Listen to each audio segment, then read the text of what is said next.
بابری مسجد اتنا کیوں لڑ رہے ہیں؟ سارے ہندوستان کے لوگ اس دن بلیک ڈے کیوں مناتے ہیں؟ سارے ہندوستان میں مسلمان اس دن غم کا دن کیوں کہتے ہیں؟ سارے مسلمان اس دن کو جو ہے غم کیوں مناتے ہیں؟ اس لیے کہ وہ مسجد اللہ کا گھر ہے اور قیامت تک کے لیے وہ اللہ کا گھر ہے۔ وہاں پر بابری مسجد کو شہید کر دیا گیا، دیگر جو غیر اسلام کی جو تعمیرات ہے، مجھے بولنے کی ضرورت نہیں ہے، آپ جانتے ہیں، بنا دی گئی، غیروں کے عبادت گاہ بنا دیے گئے، بتوں کا گھر بنا دیا گیا۔ اب وہ کیا مسجد نہیں رہے گی؟ نہیں، بے شک وہ مسجد ہی رہے گی۔ جو اس کے اندر ملوث ہے گنہگار قیامت تک ہوتے رہے۔ ایک بابری مسجد جس کے لیے ہم اتنا پریشان ہوتے ہیں، جس کے لیے ہم سارے ہندوستان والوں کے ذہن میں بچوں کے دماغ میں ہے کہ بابری مسجد کو شہید کر دیا گیا، بابری مسجد کو توڑ دیا گیا، بابری مسجد کی جگہ دوسروں کی عبادت گاہ بنا دی گئی۔ کیا وہ ایک بابری مسجد ہی واحد مسجد ہے جس کے لیے لڑنا ضروری ہے؟ کیا دوسرے مسجدیں نہیں ہیں؟ ذرا دیکھیے اپنے علاقوں میں کہ کتنی مسجدیں ایسی ہیں جن کو شہید کر دیا گیا، جن کو توڑ دیا گیا، یا ایسی مسجدیں جن کو ویران کر دیا گیا، نہ وہاں پر امامت ہوتی ہے، نہ وہاں پر نماز ہوتی ہے، نہ وہاں پر کوئی بندہ جا کے نماز پڑھتا ہے، نہ پڑھاتا۔ ہمارے علاقے میں کیا بابری مسجد ایک ہی مسجد ہے؟ اس کے علاوہ دوسرے مسجدیں نہیں ہیں؟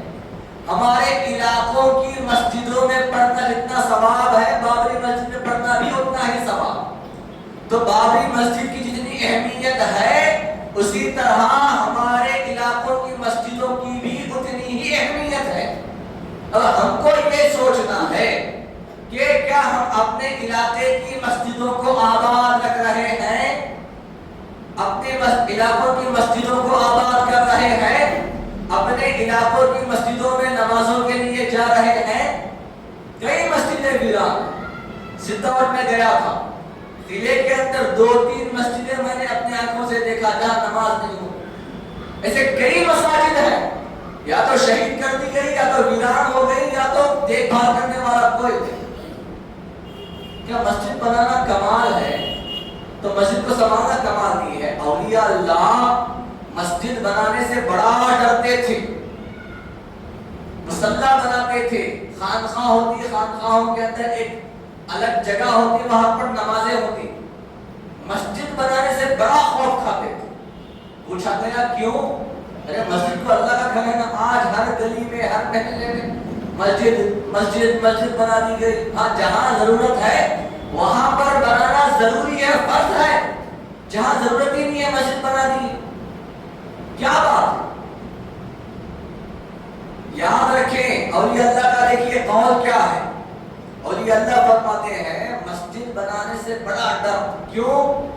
کیونکہ جب مسجد بنا دی جاتی ہے تو لوگ بڑے زور شور سے میری طرف سے یہ، میری طرف سے وہ سب دیتے ہیں۔ مسجد بھی عالیشان بن کر تیار ہو جاتی ہے، بلا جھجک کے لوگ مسجد کے لیے پیسے نکال دیتے ہیں، ریڈی ہو گئی۔ اب مسجد جب تیار ہو گئی، ہو جانے کے بعد امام، مؤذن، خطیب، جو اخراجات وغیرہ ہیں، اب ان کے لیے پیسے کہاں سے لائیں؟ ہر مہینہ اخراجات مسجد کے کہاں سے لائیں؟ ایک مہینہ، 2 مہینہ، 1 سال، 2 سال، 3 سال، 4 سال، 5 سال۔ اب اس کے بعد اخراجات کے لیے لوگوں کے پاس جانا، بار بار لوگوں سے کہنا کہ مسجد کا یہ کام ہے، مسجد کو یہ دھرمے مسجد کے اندر نکالنے ہیں، بار بار کہنا۔ انسان کب تک دے گا؟ کتنا دے گا؟ اور توکل پر اگر مسجد بنائی گئی، اللہ اس کا ذمہ دار ہے۔ توکل پر نہیں بنائی گئی تو انسان کب تک سنبھالے گا؟ تو اسی لیے اولیاء اللہ نے فرمایا مسجد بنانا کمال نہیں ہے، ایک مرتبہ اگر مسجد کا نام لگ گیا، اللہ کے گھر کا نام لگ گیا، تو وہ جگہ پر قیامت تک مسجد ہی رہے گی۔ تو لہذا جب مسجد بنا دی جائے، جگہ خالی ہے دیکھ لیے مسجد بنا دی ہے کمال ہو گیا، نہیں، اب اس کے ساتھ ساتھ یہ بھی دیکھنا کہ اس کا ذریعہ کیا ہو، مسجد کے اخراجات کیسے نکلے، مسجد کے اندر جو جو خرچے ہوتے ہیں، پیسے لگانے پڑتے ہیں، وہ پیسے کہاں سے لائے، ان کے لیے بھی ذریعہ بنانا ضروری ہے، جس طرح مسجد بنانا ضروری ہے، جس طرح مسجد بنانا بڑا ثواب کا کام ہے، اگر خدا نہ کرے وہ مسجد منہدم ہو گئی، اتنا ہی بڑا گناہ بھی ملے گا، اللہ پوچھے گا مسجد تو بنایا مگر اس کے پیچھے تو نے کیا رکھا جو قیامت تک مسجد چل سکے، پہلا سوال۔ دوسرا سوال، اگر پیچھے رکھا تو ان کے لیے تو نے ہدایت کی چیزیں کیا کی،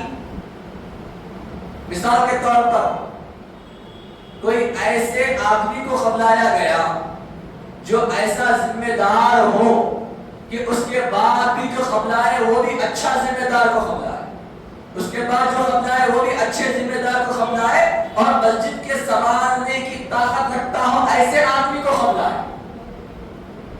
اگر روٹین چلتا رہا، مسجد چلتی رہی الحمدللہ، بیچ میں کوئی ایسا ویسا ہوا یا کچھ، اپنے خاندان میں ایسے کئی مسجدیں ہیں جو خاندان میں ہی چلتی رہتی، خاندان میں پیسے آتے رہے چلتی رہی الگ بات، مگر جب پیسہ کم ہو گیا تو کیا کرے، خدا نہ کرے اگر وہ مسجد میں منہدم ہو گئی، وہ مسجد کا شہید کر دیا گیا، نمازی نہیں آئے مسجد بنانے کے بعد، تو اتنا ہی گناہ ملے گا مسجد بنانے والے۔ اب کئی علاقوں کے اندر بعض مسجد ہے 10 قدم پر پھر مسجد بنائے، 10 قدم پر پھر مسجد بنائے، آلریڈی ایک مسجد میں کئی مصلی حضرات آتے ہیں نماز پڑھنے کے، 10 قدم پر پھر مسجد بنائے تو وہاں کیا ہوگا، لوگ ٹوٹ جائیں، 10 قدم پر پھر مسجد بنائے پھر لوگ ٹوٹ جائیں۔ جو لوگ ایک مسجد کے اندر آتے تھے، مثال کے طور پر 50 لوگ تھے، جب الگ الگ بنا دی گئی تو 3 مسجدیں ہو گئی، تو 3 الگ الگ 10-15 لوگ، تو کیا ہوگا، اللہ نے فرمایا وَاعْتَصِمُوا بِحَبْلِ اللَّهِ جَمِيعًا وَلَا تَفَرَّقُوا، وَاعْتَصِمُوا بِحَبْلِ اللَّهِ، اللہ کی رسی کو مضبوطی سے پکڑو، جمیعا پورے کے پورے مل کر پورے ایک ہو جاؤ۔ اور یہ جو مسئلہ چل رہا ہے، اللہ کے رسول نے جو فرمایا کہ 5 وقت کی نماز پڑھو تو اپنے محلے کی مسجد میں پڑھو، جمعہ کی نماز پڑھو تو اپنے محلے کی جامعہ مسجد میں پڑھو، عیدین پڑھو تو اپنے علاقے کے جو بڑے بڑے عیدگاہ ہیں یا جو بڑے بڑے مساجد ہیں ان میں پڑھو، اور جو عمرے کے لیے لوگ جاتے ہیں ساری دنیا سے لوگ وہاں جمع ہوتے ہیں، آ کر حج کے لیے کئی لاکھوں میں ساری دنیا سے لوگ آ کر جمع ہوتے ہیں حج کے لیے، کالا بھی ہے، گورا بھی ہے، بوڑھا بھی ہے، بچہ بھی ہے، ضعیف بھی ہے، مرد بھی ہے، عورت بھی ہے، ہر کنٹری کا، ساری دنیا کے ہر کنٹری سے لوگ آ کر جمع ہوتے ہیں، تو کیا نظر آتا ہے کہ مسلمانوں کا ایک لاکھوں کا بڑا ہجوم نظر آتا ہے۔ جامعہ مسجد، بڑی مسجد کے اندر جب لوگ جمعہ پڑھ کر نکلتے ہیں، عیدوں سے جب بڑے بڑے لوگ سارے تعداد میں جب لوگ مسجدوں سے عیدگاہوں سے باہر نکلتے ہیں تو مسلمانوں کی تعداد نظر آتی ہے، مسلمانوں کا اتحاد نظر آتا ہے، مسلمانوں کا اتفاق نظر آتا ہے، مسلمانوں کی وحدانیت نظر آتی ہے۔ کیوں؟ کیونکہ غیروں کو دیکھ کر یہ لگے کہ ارے سارے مسلمان ایک جٹ ہیں۔ کیوں ایک جٹ ہے؟ کسی کو یہ بھی اگر کوئی سوچے کہ ان کو میں کچھ کروں گا تو اکیلا آئے گا، نہیں، خوف رہے، ڈر رہے کہ میں ایک کو ہاتھ لگاؤں گا یہ سارے لوگ اتحاد میں آئیں گے، ایک جٹ ہو کر آئیں گے، یہ ڈر رہے، یہ خوف رہے۔ سارے محلے کی ایک مسجد اگر رہی تو سارے لوگ آئیں گے، ایک دوسرے سے ملاقات ہوگی، ایک دوسرے سے بات چیت ہوگی، سلام کلام ہوگا، ایک دوسرے کی اچھی بری بات معلوم ہوگی۔ اللہ کے رسول صلی اللہ علیہ وسلم کے زمانے میں سارے صحابہ مسجد نبوی میں آ کر نماز پڑھتے، ایک منافق مسجد نبوی کو چھوڑ کر مدینے کے باہر ایک مسجد بنایا، مسجد بنایا، اللہ کی طرف سے حکم آیا سورۃ توبہ کے اندر، کیا حکم آیا؟ اے میرے حبیب فلاں نے مسجد بنائی ہے، جاؤ اسے توڑ دو، توڑ دو، مسجد ہے، اللہ کا گھر ہے، مگر توڑ۔ کیوں؟ کیونکہ بنانے والا منافق ہے اور تمہارے خلاف میں اس نے بنایا، تو مسجد بھی اللہ کے رسول کے خلاف کے احکام کے بنائے جائے، یہ بھی اللہ کو پسند نہیں ہے۔ تو ذرا سوچو، مسجد جب بنائے تو تقویٰ ہونا ضروری ہے، مسجد بنائے تو اللہ کا ڈر ہونا ضروری ہے، مسجد بنائے تو آخرت پر ایمان ہونا ضروری ہے، اور مسجد جب بنائے تو مسجد کے لیے ذرائع بھی بنانا ضروری ہے۔ پہلے کے زمانے میں کیا ہوتا تھا؟ بڑے بڑے نواب جب مسجد بناتے تو ان کے پیچھے بڑے بڑے پراپرٹیاں چھوڑ دیتے تھے، جو آج کے دور کے اندر دیکھا جائے تو وقف بورڈ کی جو زمین ہے سارے ہندوستان میں، کہا جاتا ہے کہ سارے ہندوستان میں سب سے بڑی زمین اگر کوئی زمین ہے دوسرے نمبر کی تو وقف بورڈ کی زمین۔ کس کی دی ہوئی؟ مسلمانوں کی دی ہوئی، نوابوں کی دی ہوئی، مسجدوں کے لیے، بارگاہوں کے لیے، قبرستانوں کے مینٹیننس کے لیے دی ہوئی زمین۔ یہ الگ بات ہے کہ آج مسلمان ہی وہ چیزوں کے اندر ڈوب کر مسلمان ہی وقف بورڈ کی زمینوں کو برباد کر رہے ہیں۔ یہ الگ بات ہے کہ مسلمان خود وقف بورڈ کو اپنے پرسنل کام کے لیے استعمال کر رہے ہیں، حالانکہ اس کا بھی جواب اللہ کے پاس دے رہا ہے۔ وقف کس کو کہتے ہیں؟ اللہ کے نام پر دے دی گئی زمین۔ مسجد ہے، مسجد اللہ کا گھر ہے، زمین دے دی گئی اللہ کے نام پر، پراپرٹی دے دی گئی اللہ کے نام پر، کھیت دے دیے گئے اللہ کے نام پر، ساری چیزیں اللہ کے نام پر دے دی گئی، تو وہ جو زمین ہے اور اس کا جو پیسہ آتا ہے جس کے لیے وہ زمین دی گئی اسی کو ہی لگانا ہے، اس کو چھوڑ کر پرسنل کے لیے استعمال کریں گے، اپنے گھر والوں کے لیے استعمال کریں گے، دوستوں احباب کے لیے استعمال کریں گے، تو یاد رکھو اس کا بھی جواب اللہ پوچھے گا، کہے گا اے میرے بندے یہ زمین میرے نام کی تھی، میرے گھر کے لیے دی گئی تھی، اور تو نے تیرے گھر کے لیے استعمال کیوں کیا؟ پوچھے گا، جواب وہاں پر کیا دے؟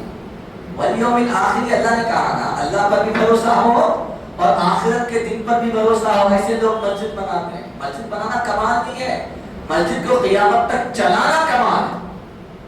اور ایسے لوگ جو ایک مسجد ہو، مسجد کو بنانا چلانا الگ ہے، محلے والوں کی ذمہ داری بنتی ہے کہ اس مسجد کے اندر آ کر نماز پڑھیں۔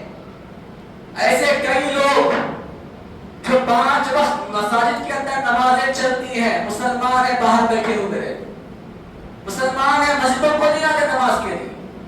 ارے نماز مسجد کیوں بنائی جاتی؟ مسجد مرکز ہے ایمان کا، اسلام کا، مسجد جو ہے ایک بنیاد ہے مسلمانوں کی۔ مسجد صرف نماز کے لیے نہیں، نماز تو پڑھنا ہی پڑھنا ہے۔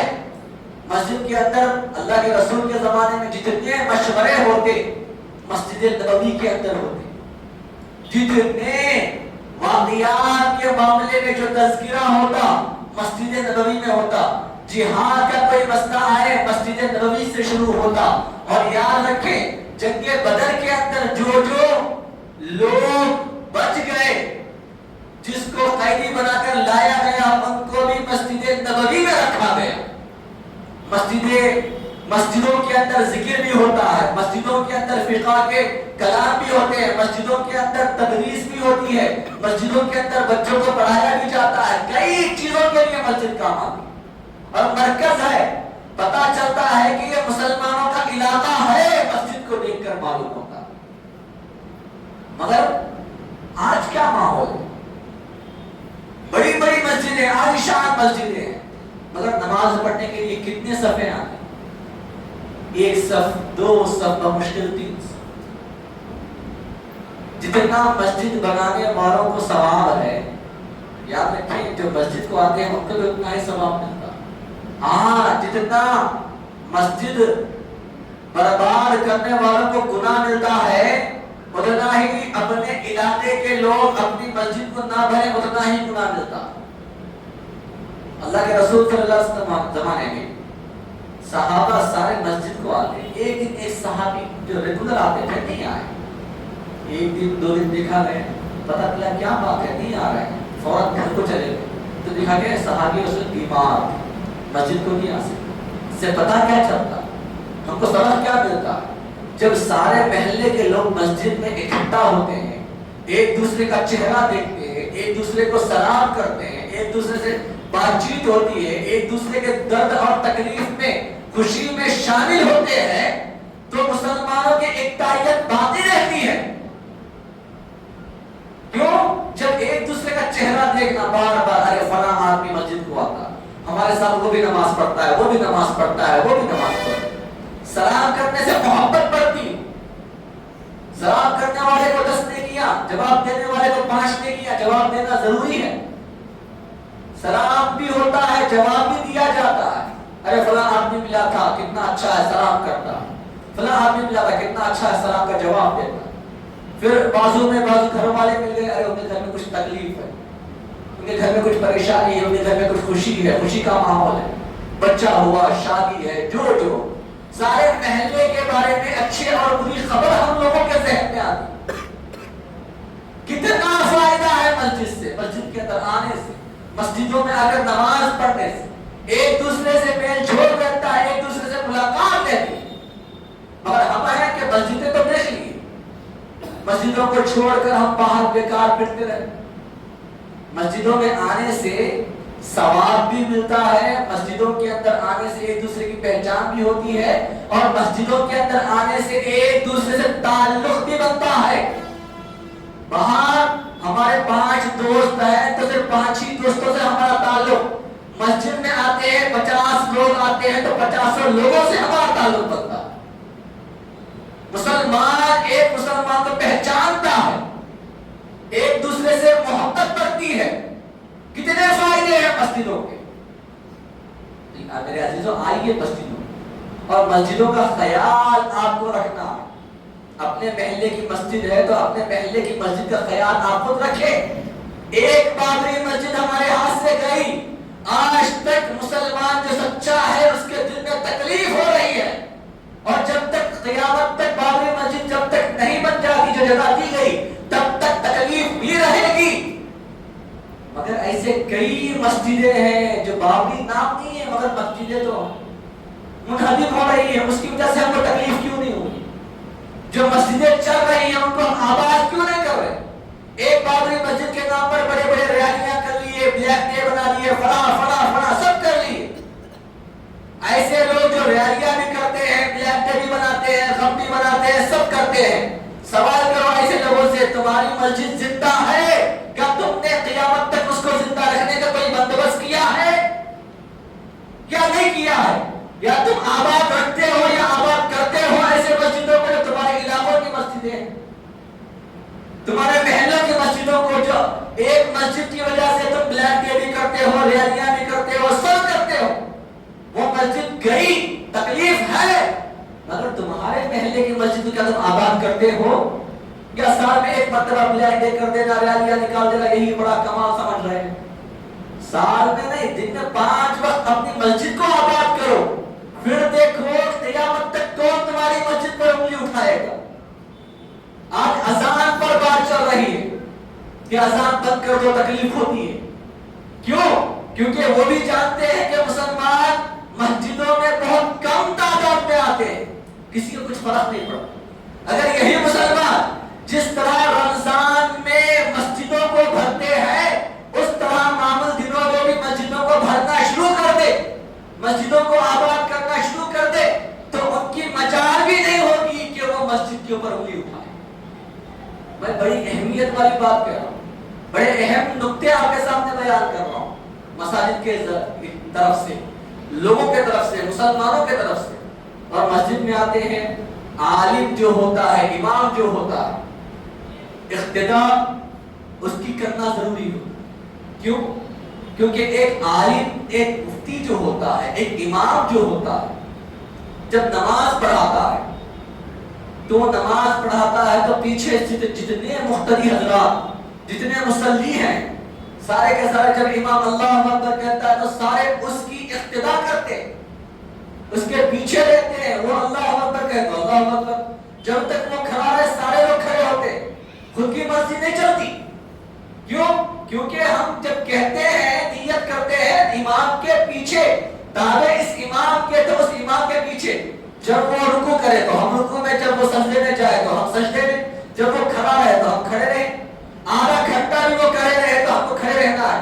تو یہ سوال نہیں کر سکتا کیا امام صاحب تم آدھا گھنٹہ آج کھڑے ہو گئے، سوال نہیں کر سکتا. مسجد کے اندر، نماز کے اندر کوئی سوال کرے گا نہیں. یہ الگ بات ہے کہ نماز ہونے کے بعد جو پوچھنا ہے، سوال کرنا ہے، مگر نماز کے اندر طریقہ دیکھیے اللہ کیسا پیارا بتا رہا. نماز کے اندر اللہ کے رسول کتنا پیارا ہم کو سکھا رہے ہیں.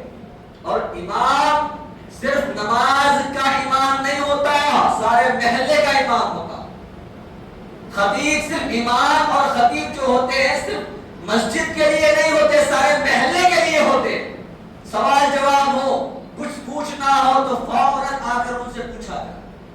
کچھ مسئلہ ہے تو صرف نماز کے لیے آ کر نہیں، سارے مسئلوں میں آپ کا جواب دینے والے.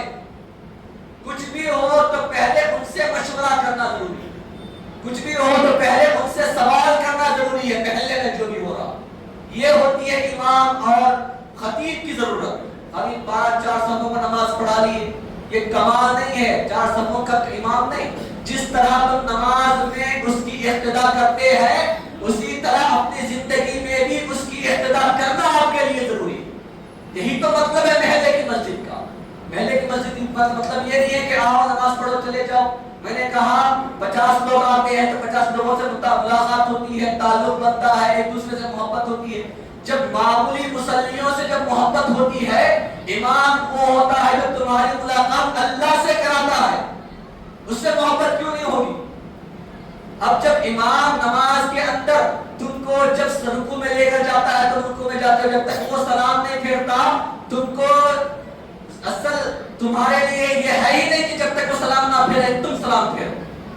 جب وہ سلام پھیرے گا تو جب تک تم سلام پھیرو گے، اس سے پہلے سلام پھیرو گے تو نماز ٹوٹ جائے گی، تمہاری نماز ٹوٹ جائے گی.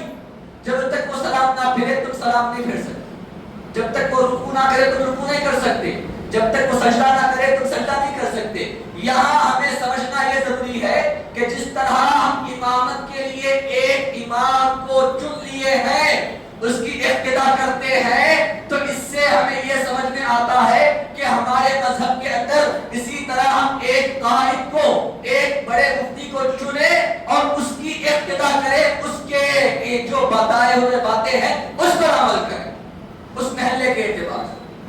یہ ہونا اصل امامت ضروری ہے. اور اس طرح ہم مسلمانوں کو اپنے آپ کو ڈھالنا، اپنے آپ کو سمجھانا ضروری ہے. وقت زیادہ ہو گیا، چلا مقام ہوتا ہے کہ میں آپ کو بیان کروں گا. اللہ تعالیٰ کہ صحیح معنی میں سمجھنے کی توفیق عطا فرمائے، صحیح معنی میں اسلام پر چلنے اور بات کرنے کی توفیق عطا فرمائے. آمین. آخر دعوانا الحمدللہ رب العالمین.